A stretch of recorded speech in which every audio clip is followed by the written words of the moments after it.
국제뉴스 알아봅니다.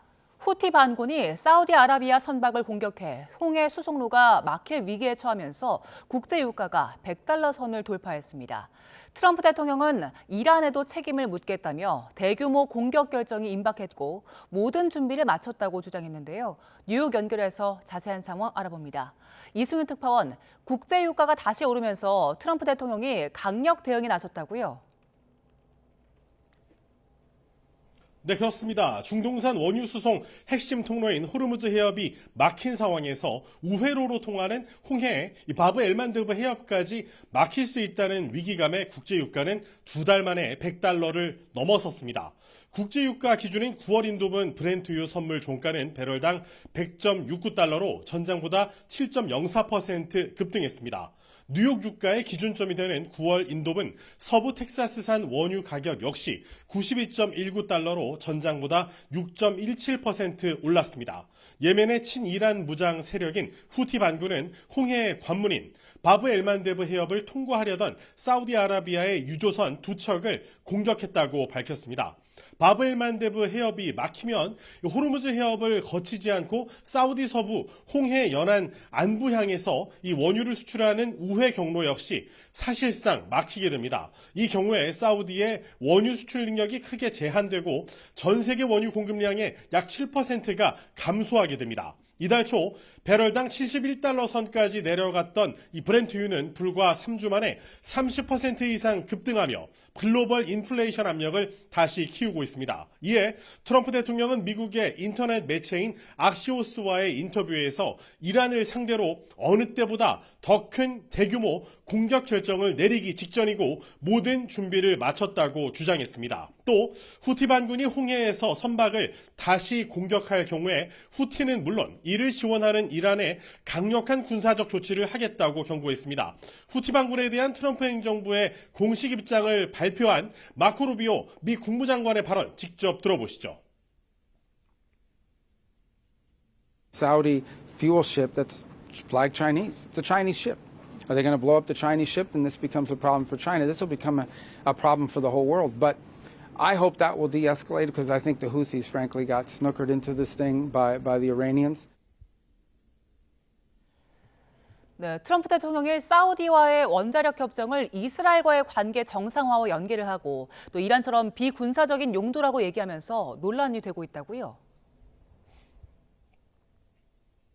네, 그렇습니다. 트럼프 대통령은 사우디와의 원자력 협정을 승인할 것이라면서 이는 전적으로 사우디가 매우 존중받고 성공적인 아브라함 협정에 가입하는 것을 조건으로 한다고 말했습니다.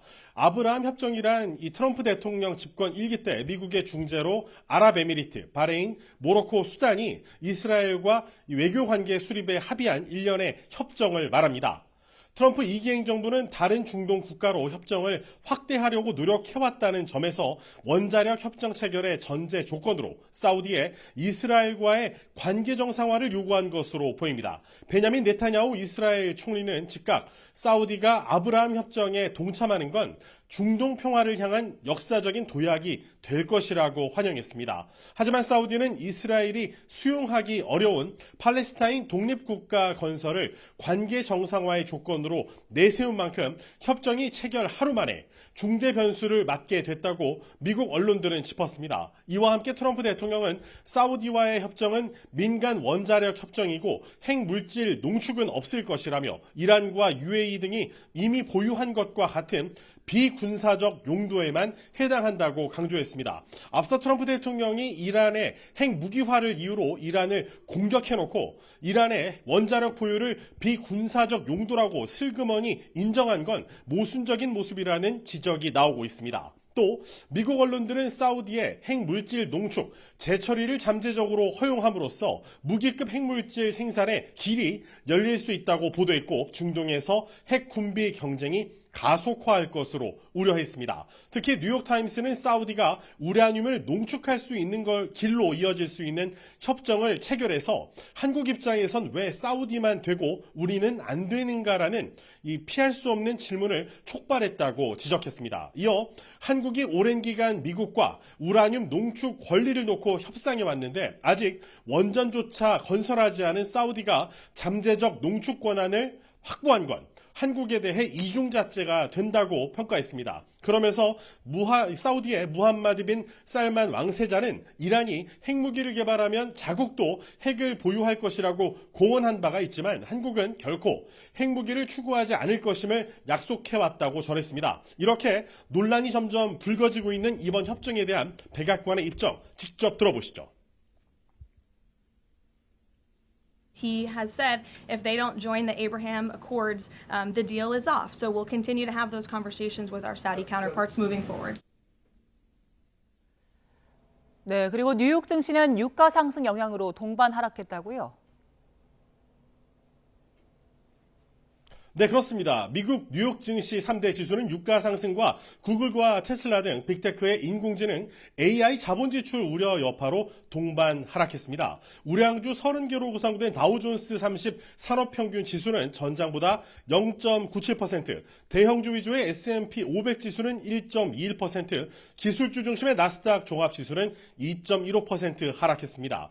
유가가 상승하면서 인플레이션 우려도 다시 고개를 들었습니다. 시카고 상품거래소의 페드워치에서 연방준비제도가 오는 28일과 29일 통화정책회의에서 기준금리를 인상할 확률은 지난 16일 11.8%에서 이제는 35.8%까지 올랐습니다.